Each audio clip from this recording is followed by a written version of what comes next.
Quand j'avais 5 ans, nous allons considérer aujourd'hui la signification du chiffre 5 dans la Bible, mais ça m'a rappelé que pour la première fois, loin de mes parents, moi je suis natif de Trois-Rivières et puis on m'avait emmené à Montréal, à l'hôpital Sainte-Justine, où j'ai été là 3 mois à l'âge de 5 ans. Je pensais qu'on m'avait simplement abandonné, on m'a pas expliqué quoi que ce soit. On m'a laissé ça, puis tout à coup, mes parents n'étaient plus là. Et puis, c'était des étrangers autour de moi. Mais j'avais 5 ans. Et puis, ma mère nous avait enseigné une prière à la maison. Alors, c'est la première fois à l'âge de 5 ans que j'ai prié à l'hôpital au coin de Bellechasse et Saint-Denis. C'est là que l'hôpital Sainte-Justine était situé dans les années 40, 50 et 60, je crois. Là, c'est depuis les années 70, je crois que c'est à un endroit différent à Montréal. Mais je me rappelle, là, j'étais au 4e étage de l'hôpital, j'avais 5 ans. J'étais seul, je me sentais abandonné. Et puis j'étais là 3 mois, mais un bon jour, un bon matin, où j'ai regardé vers le ciel, et c'était au-dessus des fils, des petits tramways de Montréal que je regardais passer durant la journée, là. C'était un petit peu plus bas, ces fils-là, vu que j'étais au 4e. Mais là, j'ai levé les yeux au ciel, et puis j'ai prié, seul, pour la première fois. J'ai prié, Jésus, je te donne mon cœur, prenez-le s'il vous plaît, afin que jamais nulle créature ne le puisse posséder, que vous seul, mon bon Jésus. Ma mère, je ne sais pas s'il y en a qui connaissent cette prière-là ici, mais ma mère nous avait enseigné cette prière-là et je l'ai fait sincèrement, tout seul, sans mes parents. Alors le Seigneur a honoré. Le chiffre 5 est important et ce matin, c'est ce que nous voulons regarder ensemble. Là, je pensais, c'est pas dans mes notes, mais j'ai pensé de vous raconter ça comme introduction. La signification du chiffre 5 dans la Bible. Ce que je trouve intéressant avec l'étude des chiffres dans la Bible, c'est que depuis que j'ai commencé l'étude, quand je vois le chiffre 1 ou le 2 ou le 3 ou le 4, il me vient tout de suite des enseignements de la parole de Dieu. C'est vrai que si on prenait le temps d'expliquer chaque chiffre 5 qu'on retrouve dans la Bible, on pourrait passer toute notre vie, là. Il n'y a pas de fin. C'est pour ça que peut-être vous allez trouver ça saute de coq à l'âne, hein, il y a plusieurs sujets, mais vous pouvez toujours regarder les notes ou réécouter, et puis chaque fois qu'on explique, qu'on passe sur le chiffre 5, ça va nous rappeler quelque chose de la parole de Dieu, un enseignement important. Alors, une des clés essentielles pour comprendre la parole de Dieu, et je crois que ça passe par la signification des nombres bibliques. Et ce n'est pas une coïncidence que ça passe par un nombre ou un chiffre dans la Bible. Dans la Bible, le chiffre 5, et nous en avons tellement parlé dans la première rencontre ici ce matin, symbolise la grâce, la bonté et la faveur de Dieu envers les humains et serait mentionné quelques 318 fois dans les Écritures. La grâce, c'est la faveur imméritée de Dieu. Dieu nous fait grâce lorsqu'il nous accorde une faveur que nous ne méritons pas. Dans la Bible, les mots grâce, miséricorde vont ensemble. En fait, la grâce nous permet de bénéficier de ce que nous ne méritons pas. La miséricorde, par contre, nous préserve du jugement que nous aurions dû subir ou expérimenter. L'apôtre Jean a écrit 5 livres centrés sur la grâce de Dieu et la vie éternelle. L'Évangile de Jean, 1 Jean, 2 Jean, 3 Jean, puis l'Apocalypse.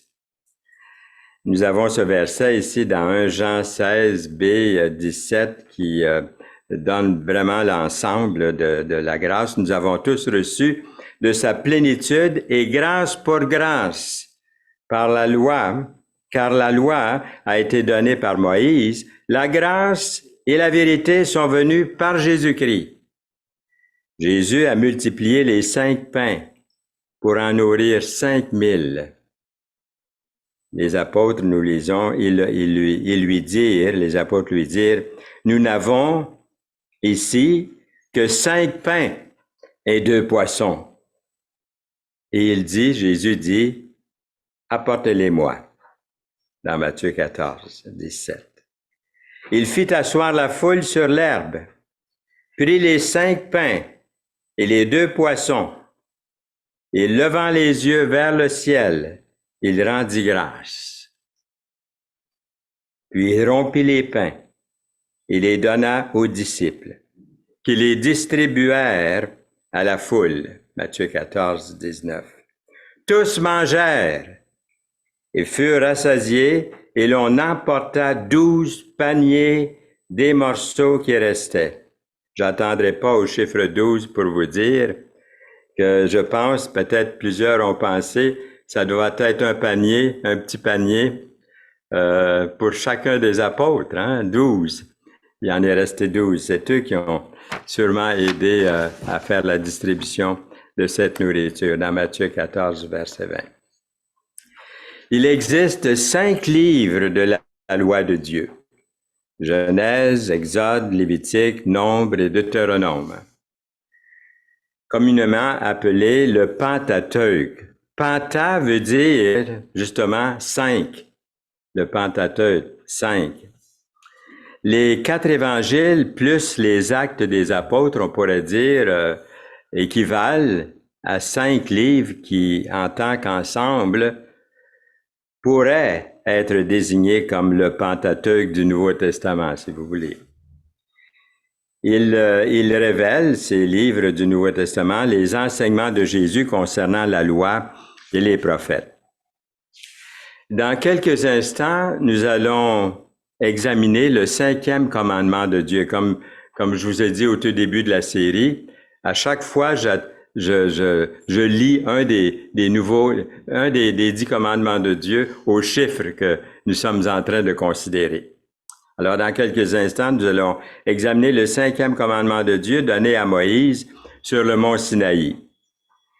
Mais nous continuons avec le chiffre 5, le tabernacle dans le désert. Ça, j'ai trouvé ça intéressant aussi. Ça reflète intensément la grâce de Dieu, le tabernacle dans le désert, dans son utilisation du chiffre 5. Ce tabernacle dont le dessein a été donné directement par Dieu contenait 5 rideaux, dans Exode 26, 3, 5 barres, Exode 26, 26, 5 piliers et 5 bases, Exode 26, verset 37. Et un autel en bois de 5 coudées de long et 5 coudées de large, Exode 27, 1. La hauteur du parvis à l'intérieur du tabernacle était de 5 coudées, Exode 27, 18. Le tabernacle dans le désert, je le répète, reflète intensément la grâce de Dieu et son chiffre, c'est le chiffre 5. Il existe 5 principaux types d'offrandes que Dieu a commandé à Israël de lui apporter. Ce sont l'Holocauste dans Lévitique. Je ne vous donnerai pas toutes les références, ils vont apparaître à l'écran. Le péché, toujours dans Lévitique ici. La transgression, les versets aussi dans Lévitique, c'est dans toutes les Lévitiques, ce que je vous donne maintenant. Le grain, la même chose. Et puis, offrande de paix. Donc, l'Holocauste, le péché, la transgression, le grain et offrande de paix. Les sacrifices ici, les offrandes, c'est-à-dire que Dieu a commandé à Israël à lui apporter. L'huile d'onction sainte dans Exode 30, verset 23, dont les ingrédients ont été donnés directement par Dieu, encore une fois, a été utilisée pour consacrer les meubles du tabernacle. Il était composé de 5 parties, car c'était une révélation de pure grâce. La proportion d'épices, je vous donne une petite recette ici. Et depuis que mon épouse, j'en prends soin et tout ça, je suis beaucoup dans la cuisine à préparer des repas. Et autrefois, je m'intéressais pas beaucoup à ça. Mais aujourd'hui, les épices ou n'importe quoi qui a à faire à la nourriture commence à m'intéresser de plus en plus. La proportion d'épices utilisées dans la fabrication de l'huile était un multiple de 5, auquel était ensuite ajouté ce qu'on appelle un 1 d'huile d'olive. 1, c'est la mesure, la capacité la plus fréquemment utilisée chez les anciens Égyptiens, évaluée à 46 centilitres. En deuxièmement, il y avait la myrrhe pure, 500 shekels, cannelle douce, 250 shekels, calamus doux, 250 shekels, et cassia, 500 shekels. Donc, vous avez les 5 ici, la proportion d'épices utilisées dans la fabrication d'huile. Le livre des psaumes est divisé en 5 sections principales. Livre 1, les psaumes 1 à 41, qui constitue le premier livre, souligne combien Dieu est à nos côtés. Un bon exemple se trouve dans le tout premier psaume où nous lisons que l'homme qui médite la parole de Dieu est comme un arbre planté près des ruisseaux d'eau. Il prospère dans tout ce qu'il fait. Un autre exemple se trouve dans le psaume 23. Est-ce qu'on peut le dire ensemble, ceux qui sont à la maison, si vous voulez aussi, à haute voix? Nous pouvons le lire, il est à l'écran. Ensemble, l'Éternel est mon berger, je ne manquerai de rien. Il me fait reposer dans de verts pâturages, il me dirige près des eaux paisibles, il restaure mon âme, il me conduit dans les sentiers de la justice à cause de son nom. Psaume 23, les versets 1 à 3. Le deuxième livre se compose des psaumes 42 à 72. Et ici, l'attention est accordée à la façon dont Dieu nous précède, ou après, précède, dont Dieu précède David ici, qui confesse son péché. David qui confesse son péché dans le psaume 51. Et supplie le Seigneur de laver sa transgression et de créer en lui un cœur pur. Le troisième livre, troisième section du livre des psaumes, les psaumes 73 à 89, déplore la destruction à la fois du temple de Dieu et de Jérusalem.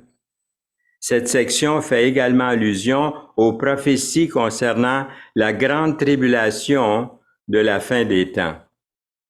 Asaph raconte l'histoire du peuple de Dieu dans le psaume 78.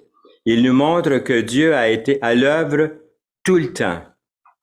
Il exhorte les enfants d'Israël à raconter à la prochaine génération, même aux enfants à naître, la grande et puissante action du Seigneur. Le quatrième livre, psaume 90 à 106, se réjouit du règne de 1000 ans de Jésus et montre qu'Israël est à nouveau réuni. L'Éternel a manifesté son salut, il a révélé sa justice aux yeux des nations, il s'est souvenu de sa bonté et de sa fidélité envers la maison d'Israël. Psaume 98, verset 2. Toutes les extrémités de la terre ont vu le salut de notre Dieu. Poussez vers l'Éternel des cris de joie. Vous tous, habitants de la terre, faites éclater votre allégresse et chantez. Psaume 98, verset 3. Le psaume 90 est le seul psaume accrédité à Moïse. Il y explique à quel point notre vie sur cette terre est brève. Nous devons donc bien compter nos jours.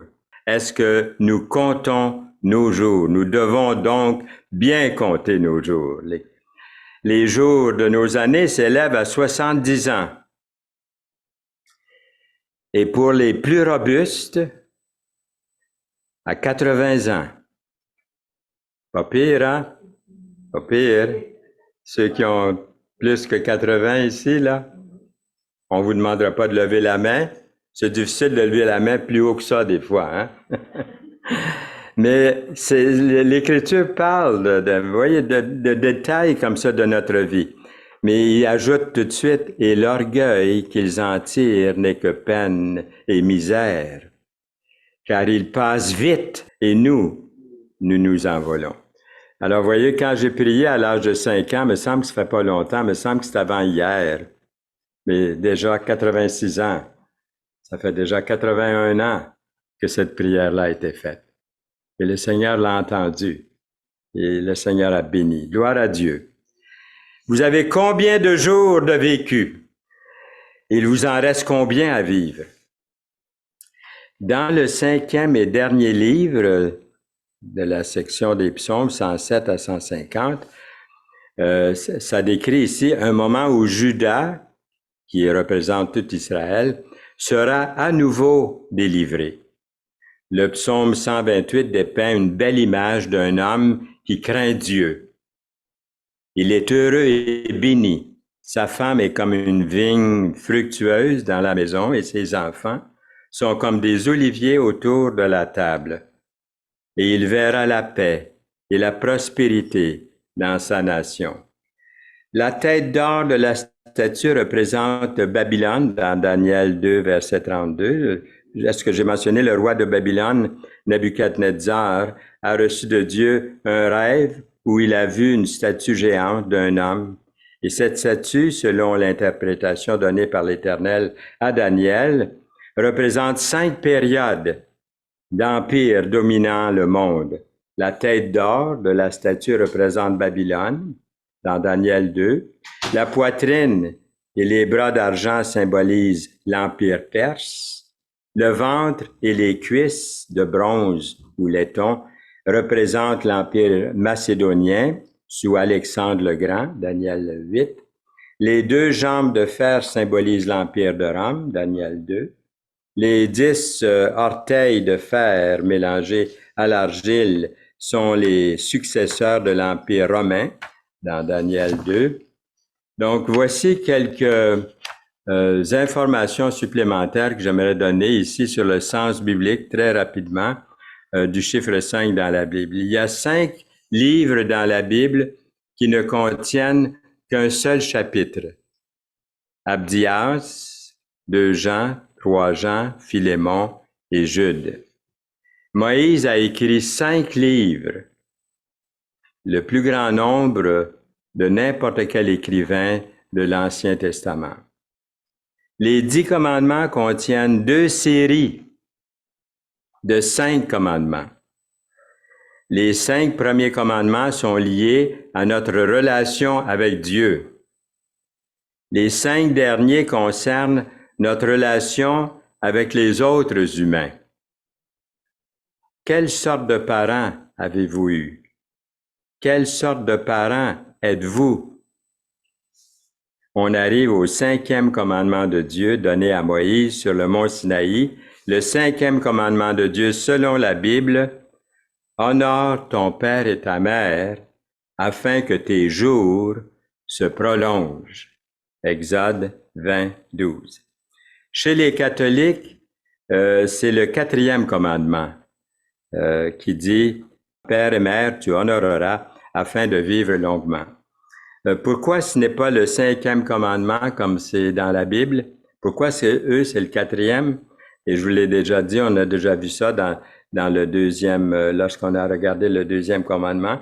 Et je veux juste rappeler que c'est parce que le petit catéchisme catholique ne cite pas le 2e commandement de Dieu comme il est écrit dans la Bible.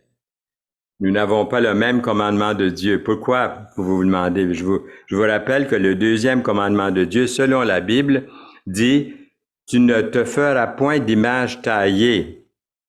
C'est que le 2e commandement de Dieu, on se demande, mais pourquoi est-ce que les chiffres ne donnent pas là, dans les commandements avec l'Église catholique? Bien, Le deuxième commandement, je vous rappelle, ça dit, et c'est notre commandement de Dieu selon la Bible, ça dit, tu ne te feras point d'image taillée. Oups! Tu ne te prosterneras point devant elles. Oups! Tu ne les serviras point. Ouh! Alors ça, c'est Exode 20, les versets 4 et 5. Alors, on peut comprendre pourquoi, là. J'ai pas besoin d'expliquer, je l'ai déjà fait une fois. Donc, l'Église catholique a sauté le deuxième commandement qu'on vient de lire, qui est dans la Bible, et ont divisé plutôt le dernier commandement de Dieu, le 10e en deux, pour en faire un total de 10 en tout. C'est pour ça que le 5e commandement arrive au 4 ici, là, dans notre étude. Et alors, c'est pour ça que les chiffres n'arrivent pas comme ceux de la Bible.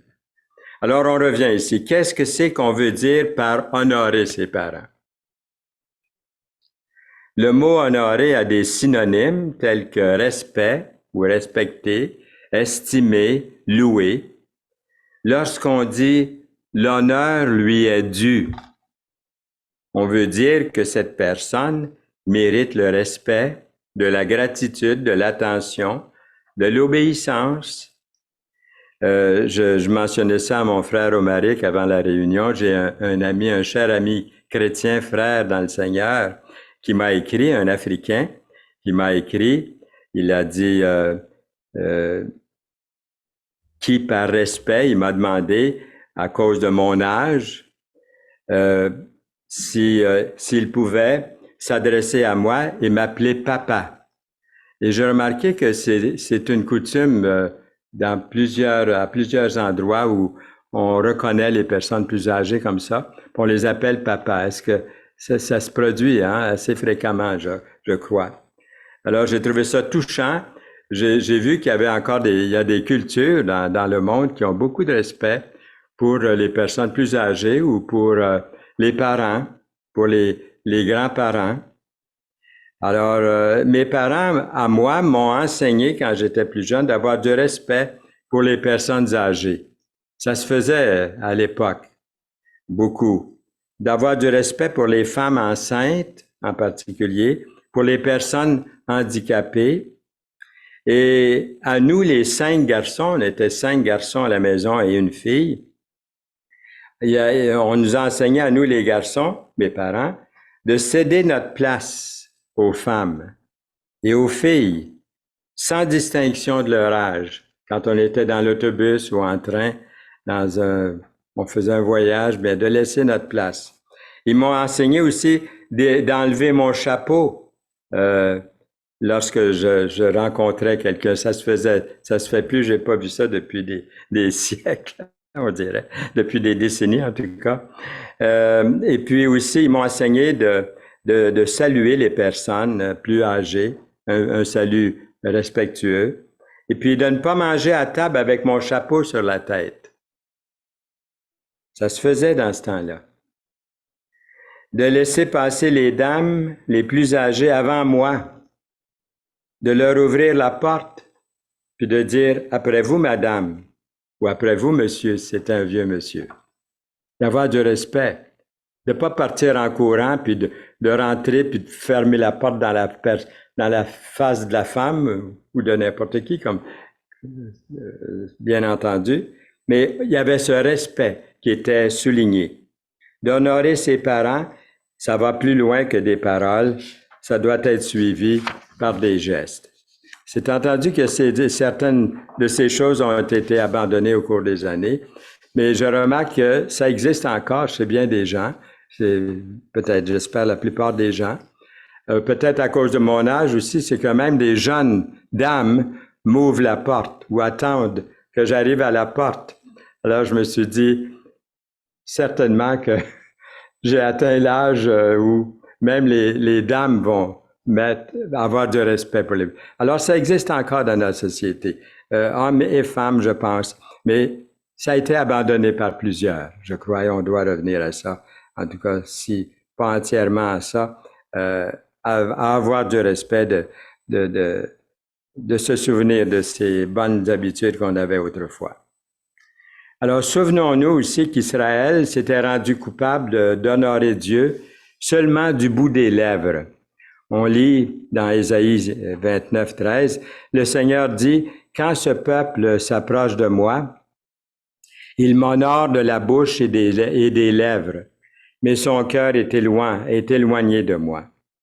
Et la crainte qu'il a de moi n'est qu'un précepte de tradition humaine. » Jésus a lui aussi insisté sur ce commandement d'honorer son père et sa mère dans Matthieu 15, verset 4. Car Dieu a dit, Jésus dit, car Dieu a dit, honore ton père et ta mère, et celui qui maudira son père ou sa mère, sera puni de mort. L'Ancien Testament était tellement formel concernant l'obéissance des enfants à leurs parents que le châtiment ou la malédiction que les enfants ont jetée contre les parents, soit par une désobéissance ou autre chose, serait la façon de les punir, de les châtier, il serait impensable de nos jours, ni même jamais pour toujours appliqué. Jésus ici citait Deutéronome chapitre 21, verset 18 à 21. Dans la version Parole vivante, Jésus dit, « Mais vous dites aux gens, tu peux dire à ton père ou à ta mère, j'aurais bien quelque chose à te donner pour t'aider, mais malheureusement, je dois le donner à Dieu. » Dans Matthieu 15, 5.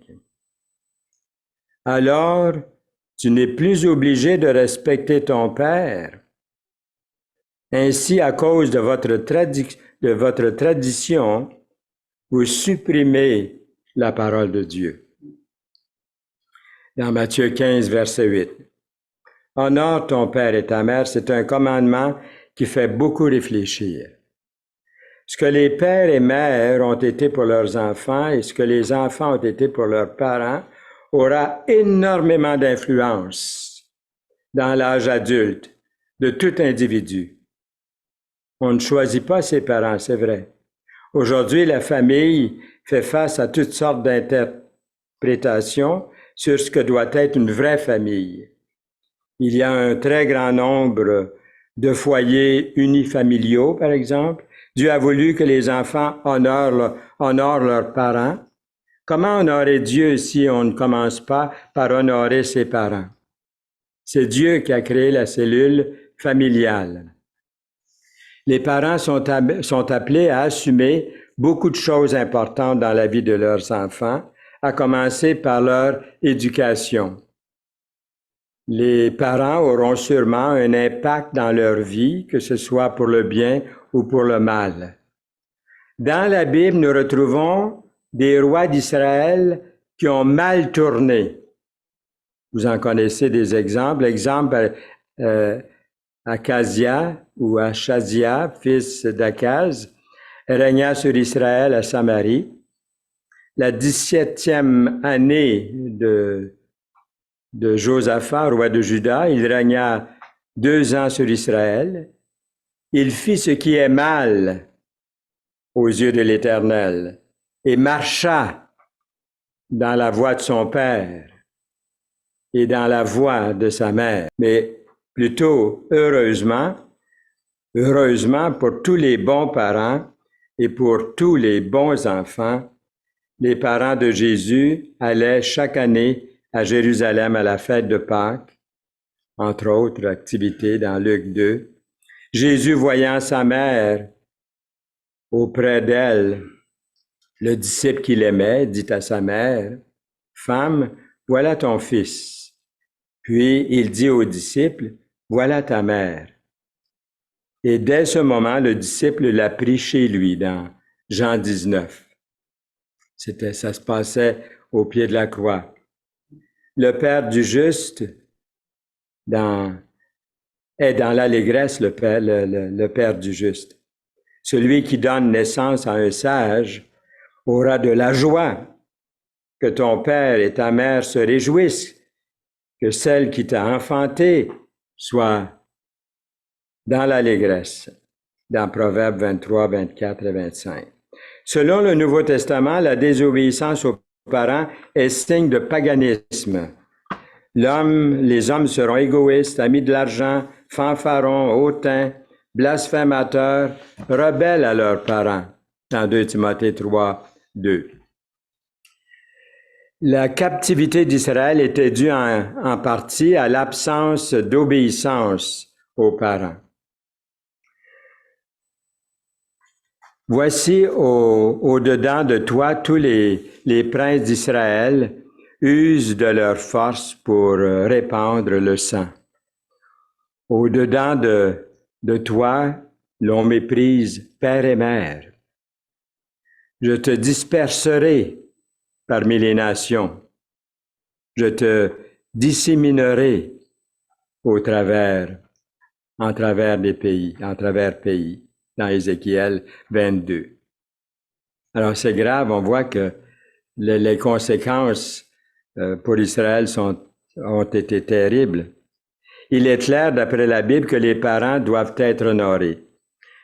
Parle à toute l'assemblée des enfants d'Israël et tu leur diras, « Soyez saints, car je suis saint, moi l'Éternel, votre Dieu. » Chacun de vous respectera sa mère et son père, dans Lévitique 19, verset 3. Il y a plusieurs façons d'honorer ses parents. Les plus âgés ont souvent peur de la solitude. Les foyers pour personnes âgées sont importants, mais ces pensionnaires à ces foyers ont besoin de visite. Si une veuve a des enfants ou des petits-enfants, qu'ils apprennent avant tout à exercer la piété envers leur propre famille et à rendre à leurs parents ce qu'ils ont reçu d'eux, car cela est agréable à Dieu, dans 1 Timothée 5, verset 4. Aucun parent, par contre, n'est parfait. Il y a des parents même qui peuvent être irresponsables envers leur famille, envers leurs enfants. Devons-nous faire une distinction entre la position de parent et la personne qui exerce cette position? Devons-nous aveuglément honorer tout ce qu'un parent fait? Éphésiens 6,4 dit, « Et vous, pères, n'héritez pas vos enfants, mais élevez-les en les corrigeant et en les instruisant selon le Seigneur. » Éphésiens 6, verset 4. Nous avons eu 3 beaux et bons enfants, je loue le Seigneur pour ça. Mais des fois, je me demandais pourquoi dans la Bible, c'était pas écrit « Enfants, n'héritez pas vos parents ». Au lieu de père, n'héritez pas vos enfants. Je me suis souvent posé la question, surtout lorsqu'ils accrochent l'adolescence. Souvent, je me suis senti, irrité, pour dire le moins. Mais je l'ai confessé au Seigneur, sûrement que le Seigneur m'a pardonné et puis aussi nous a donné de bons enfants malgré tout. Alors, enfants, obéissez à vos parents selon le Seigneur, car cela est juste. Éphésiens 6, 1. Il y a une certaine priorité à observer. Celui qui aime son père et sa mère, ou sa mère, plus que moi, n'est pas digne de moi. Et celui qui aime son fils ou sa fille plus que moi, n'est pas digne de moi. Dans Matthieu 10, verset 37. Les parents exercent une fonction semblable à celle de Dieu, mais ils ne sont pas Dieu. La parole d'un parent ne doit pas rivaliser ou prendre la place de la parole de Dieu. On doit donner la première place à Dieu lorsque la décision doit être prise, mais on ne doit pas négliger ses parents, on ne doit pas négliger ses enfants, sa famille. C'est un principe biblique qui est très, très fort. Et Dieu veut qu'on mette notre famille en premier, notre épouse, notre époux. C'est notre responsabilité. On a fait l'étude un peu mercredi soir dernier, on en a parlé ensemble à un moment donné de ce sujet-là, ce qui était très bien. À l'âge adulte, l'homme et la femme choisira peut-être de s'absenter du foyer familial. C'est ce qu'on souhaite en tout cas, surtout que lorsque le jeune est rendu un peu plus âgé, la jeune, la même chose. C'est pourquoi l'homme quittera son père et sa mère et s'attachera à sa femme et ils deviendront une seule chair. Donc, le 5e commandement de Dieu est un commandement avec promesse. Jésus dit, je suis venu afin que les brebis aient la vie et qu'elle l'ait en abondance. Dans Jean 10, 10. Ils portent encore des fruits dans la vieillesse. Ils sont pleins de sève et verdoyants. Psaume 92, verset 14. Le 5e commandement de Dieu met le focus sur la bénédiction d'honorer ses parents. Il est primordial pour obtenir la vie éternelle. Dans les délices éternels, nous devons honorer Dieu en recevant son Fils comme Sauveur et Seigneur de notre vie. L'avez-vous fait? L'avez-vous fait? L'avez-vous reçu, le Seigneur, dans votre vie, dans votre cœur? Est-ce que vous vivez pour lui? Est-ce qu'il vous précède dans votre marche pour Dieu? Son don de salut pour vous ne peut pas être mérité. C'est un cadeau qu'il vous fait. Reconnaissez-le, acceptez-le, repentez-vous et venez à lui. Dieu est le seul Père qui a toujours raison. Amen. Amen. Seigneur, merci pour ta parole qui nous conduit et merci pour cet enseignement du 5e commandement de Dieu qui est aussi important que tous les autres commandements que tu nous as laissés dans ta parole. Merci que Jésus a observé ces commandements à la perfection. Nous l'avons vu encore dans ta parole ce matin. Et Seigneur, nous voulons te prier que si nous avons désobéi à ces commandements, c'est que nous avons besoin d'un Sauveur, d'un Seigneur. Et que si nous continuons, si nous tombons, si nous chutons, merci Seigneur pour ton pardon, pour le rachat que tu as fait à la croix pour nous. Tu as versé ton sang, tu nous as pardonné, tu nous as donné une vie nouvelle en toi. Nous voulons te donner toute la gloire pour cette grâce immense que tu nous accordes. Et par la signification de ce chiffre 5, justement, qui représente cette grâce infinie que tu as pour chacun de nous. Seigneur, nous te louons, nous te bénissons au nom de Jésus. Amen.